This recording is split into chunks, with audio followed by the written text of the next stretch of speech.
I looked up and saw that Scott Steiner recently got interviewed by that Chris Van Fleet guy. And I was looking forward to that interview because not Chris, Scott Steiner is very much a character, has been a character for some years, especially once he turned into Big Papa Pump, who before, he went to that name, he was called White Thunder when they initially debuted his new character. A lot of people don't remember that. He was called White Thunder first, and then he, went to the Big Papa Pump name. And so again, I was looking forward to the interview, but right at the beginning, I had to stop it because he decided to do this virtue signaling nonsense that a lot of these older wrestlers have been doing, pathetically pandering to the SJW activist fans that apparently has invaded pro wrestling like they do every other thing. And what I mean by that is that he started talking about Hulk Hogan and called him a piece of schnit and saying there's a reason why he got booed in California. And he started talking about part of the reason why he got booed was the racist comments. And I'm like, wow, SJW Steiner. I mean, I guess it makes sense. He's trying to get his sons into the WWE. His nephew is in the WWE. And as much crap that he's talked about Triple H, he's, been buttoned up on that. And so he's going all in, virtue signaling. Now remember, this guy and his brother, and I'm not going to criticize Rick Steiner because he hasn't did any virtue signaling nonsense. In fact, he rightfully criticized a man pretending to be a woman, not too long ago. So Rick Steiner, as far as I'm aware of, he's still solid. But Scott Steiner, again, he, along with his brother, was known for sodomizing people with Sharpies as a joke. Because you hear about all of the ribs that wrestlers play with each other with, but their ribs were quite aggressive, and one of them was sodomizing people with Sharpies and tying them to poles, duct taping them to stuff.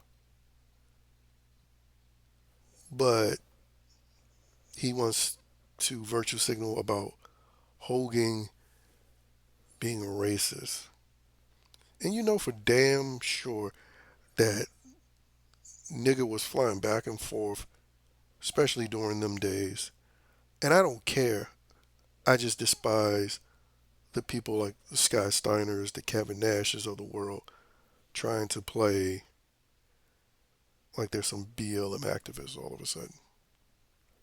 You know, the Jim Cornette of the world, where there's literally video and audio of him using the N word.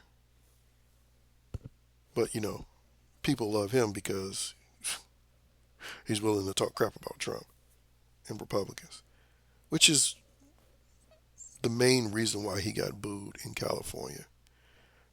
Because unlike The Undertaker, Hulk Hogan was out on Front Street advocating for Trump.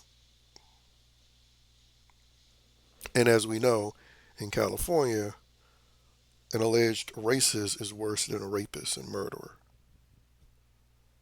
which is why they allow, you know, browns and blacks to virtually get away with crime in that state, and other states like it. And again, when you go back and listen to the audio, when he's using that word, he's referencing a black billionaire's son who was also involved in the music industry when he was spending money to get Brooke Hogan to be some pop star, essentially trying to turn his daughter out. And with, again, the P. Diddy stories, people know that just like every other aspect of the entertainment industry, the rap industry, the music industry is known for trying to turn out males and females. Because you know it would most definitely be bragging rights if a Negro was able to turn out Hulk Hogan's daughter. Next to obsessively hating so-called white people, Negroes love fantasizing about, you know, banging white men's daughters who they think is racist. Like it's a sexual fetish, getting off on the idea of banging a white girl because her daddy might be mad. It's kind of gay when you think about it, but that's the reality. And so when he's letting N words fly in private about that situation, if you're being fair and honest, who could blame him? Especially now with people knowing how the rap industry gets down with the P. Diddy's of the world.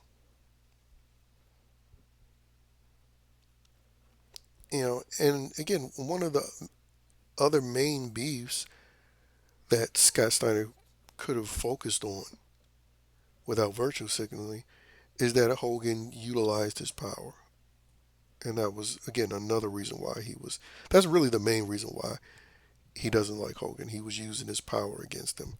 He threw in the racism stuff as a, virtue signaling boost for himself, his nephew, and his son, who he hopes to get into wrestling. But again, the whole thing, Hogan utilizing his power, who doesn't? I mean, right now, Chris Jericho, who, not too long ago was referred to as one of the vanilla midgets, he too is now utilizing his power, as people see, overstaying his welcome. But decades earlier, he would be one of the people of the peanut gallery complaining about how the Hulk Hogans of the world would use their power. The point is, most people who get in a position of power, especially in the wrestling industry, based on all the shoot interviews I've heard, people talking about various people, most of the wrestlers that get the top spot utilize their power to selfishly benefit themselves and their friends. We've heard plenty of stories about John Cena not being a nice guy because he utilized and wielded his power. You'll have people who crap on Taker for how, you know, he treated Diamond Dallas Page. Taker, another one who has just revealed himself to be an utter whipped simp when it comes to Michelle McCall. But again, it's just quite annoying how all of these people that's been in the wrestling industry for decades and people who've, you know, been fans of the wrestling industry for decades now want to play this virtue signaling nonsense in an industry where, again, the crowd literally would chant slurs to wrestlers that they didn't like. It's just so phony. But it's typical behavior when you're talking about libtards because they're just phony in general.